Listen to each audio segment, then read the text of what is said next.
Welcome again to telling the story cover to cover. Okay, where did we stop? Today we're talking about something phenomenal. Remember where we stopped the last time? People now scattered, lived in different places all over the world with different languages, and then people grew and separated. But in all of this, there was something God wanted. God still wanted a people that would be His own special people, a people that would love Him, worship Him, obey Him, people He could still connect with. That was all God ever wanted. And God said, okay, I have to make a family for myself. From all the people scattered all over the world, I still want a family. People keep disobeying. I'm going to make a family for myself, people that are going to be my own special people. And God looked around all over the earth. And then he saw a man he could use to build a fresh family that would still stay connected to him. And that man, Abraham.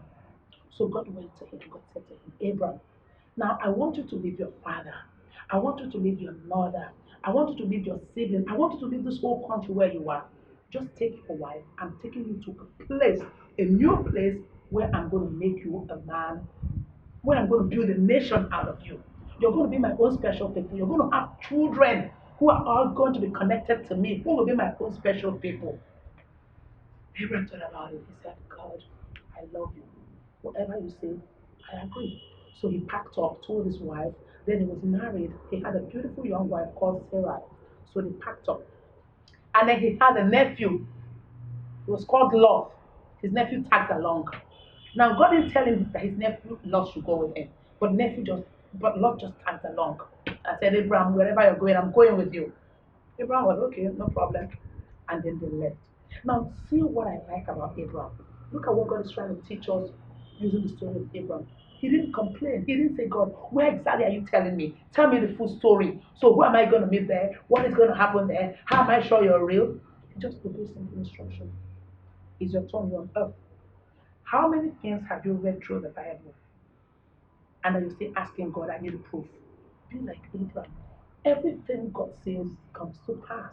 When God says shout, shout. When He says run, run. When He says move, move. When He says don't talk, don't talk. When He says pray, pray. When He says give, give. When He says go, go.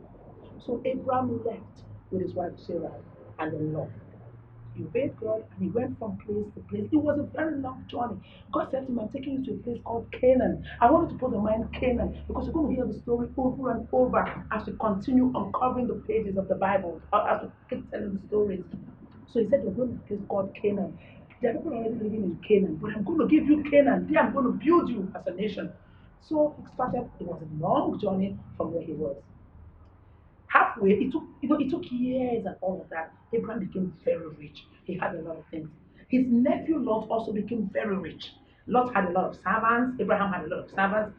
After a while, boom, trouble started.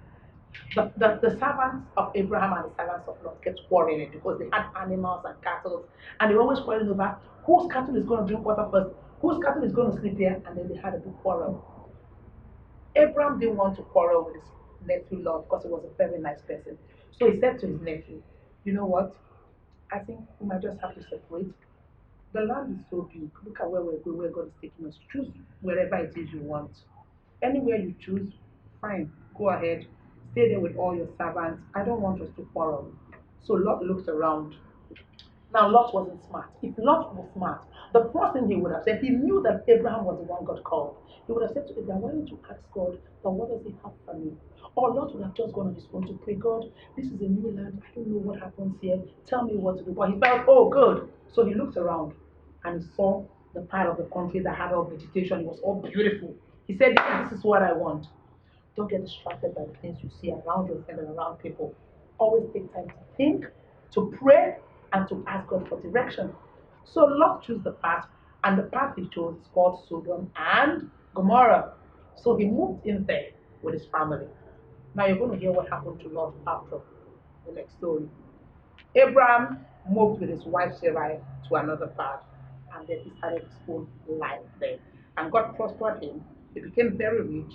Remember, God had a purpose. He wanted Abraham to give him a nation that would be his own special people, because all God wanted was people that connected him. A few things from Abraham. Abraham was a good guy. He never liked quarreling. He didn't quarrel with love. Abraham was a good guy. God gave him simple instructions and he listened. It didn't make sense where God was taking him. He didn't argue with God. He just got up and followed instructions. But Abraham made one little mistake. God told him, go with your wife. He didn't tell him to go with his nephew. Sometimes obey instructions to the feet. Cross your T's, dot your I's. Because of Lot, problems and issues started. Next time you're given an instruction, listen and follow through. But Abraham indeed is a good guy. We'll continue with Abraham as we continue on the cover to cover. Father, in Jesus' name, thank you for today's teaching. Help us, O Lord. If there are friends and relatives in our lives that get us into trouble, give us the wisdom to stay away from them. Lord, we ask that you give us the strength and the wisdom to trust you and to follow all that you say to us every day in your word. Thank you for today, O Lord. In Jesus' name, we have prayed. So join me again as we continue telling the story. God.